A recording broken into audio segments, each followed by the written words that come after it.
Have you ever hit a point where you just know that what you're doing, it isn't working anymore?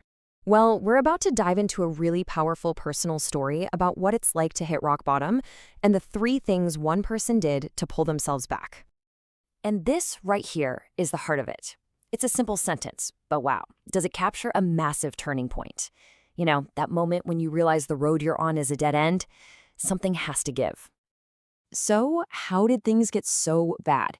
Well, it all started with the body sending out signals. I'm talking loud alarm bells that were just getting drowned out by the noise of life, stress, and trauma. I mean, just look at this timeline. It is relentless. April 2019, his mother passes away. Less than a year later, March 2020, the entire world shuts down with the pandemic. Then, just 2 months after that, the protests after the death of George Floyd. And through all of this, he just kept going, kept working, until June 2020, when his body literally said no more. And this is what no more looked like. We're not talking about simple burnout here. This was a catastrophic physical event. 2 strokes, one right after the other, a medically induced coma, emergency surgery. His brain actually swelled to 3 times its normal size. I mean, if that's not the final alarm bell, I don't know what is. And here it is, the key to the whole thing. He says it himself. The warnings were there, loud and clear, but he made a choice, over and over again, to put everyone else first. Friends, family, clients, they all came before his own health. And that's a pattern that I think a lot of us can probably relate to, right? So when you hit a bottom that low, where do you even start to climb back up? Well, during a really long and tough recovery, he found a kind of framework, a simple 3-step guide to start moving forward. The entire path was built on these 3 ideas: surrender, acknowledge, and accept. So let's really dig into what each of these actually means in practice. Okay, first up is surrender. Now, this does not mean giving up. It's not about throwing in the towel. It's about stopping the war with reality. For him, it meant surrendering to the fact that his mom was gone, surrendering to the fact that he'd had a stroke, that he couldn't walk, that he couldn't use his dominant hand anymore. It was about finally letting go of that fight so that his body could get the space it needed to heal. So the next step, acknowledge. It builds right on top of surrender. And this part is so important. Acknowledging something doesn't mean you like it. It doesn't mean you approve of it. It just means you're willing to see it clearly for exactly what it is, not what you wish it were. It's about looking at the facts, plain and simple, without any judgment. But man, this process is not a quick fix. This one sentence says it all, doesn't it? For 3 whole years, he was fighting his new reality.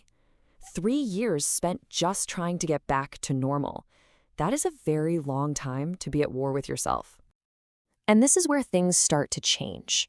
This next part is all about that shift.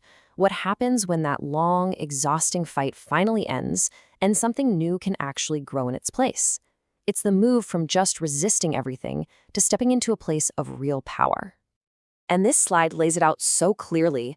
Look at the before column. It was all about wanting to be normal again, trying to act like a right-handed person, ignoring his body. But then look at the after.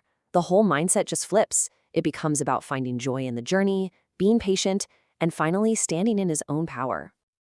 And this was the moment it all clicked into place. One night at 2:32 in the morning, he just sat up in bed and said those 3 words out loud: "I am disabled."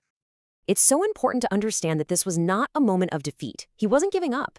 It was the final step of acknowledgement. It was just a fact. And by finally saying it without flinching, he found that it didn't trap him.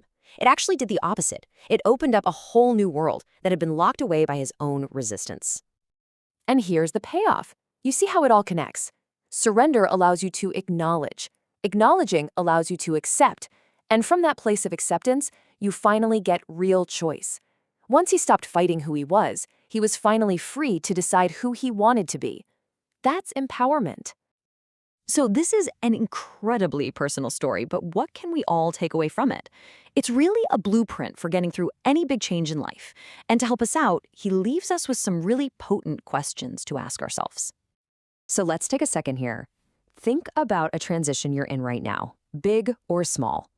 Are the choices you're making every day actually helping you move forward, or are they just keeping you stuck? Oof, this one can be tough. How often are you putting someone else's happiness ahead of your own, just like he did? and paying a pretty high price for it. And what about the choices you're making? Are they really your choices? Or are they just based on what you think you're supposed to do, based on what everyone else expects? And maybe you just feel stuck. Like there are no other options. Sometimes we can't see a way out because we don't even realize other choices exist, kind of like he was trapped in that fight for normalcy. Ultimately, what this whole story shows us is that our real power isn't in controlling what happens to us, it's in how we choose to respond. It's about surrendering the fight, acknowledging the truth, and accepting who we are right now. Because it's only from that place that we can ask the most important question there is. Are the choices I'm making today actually good for me?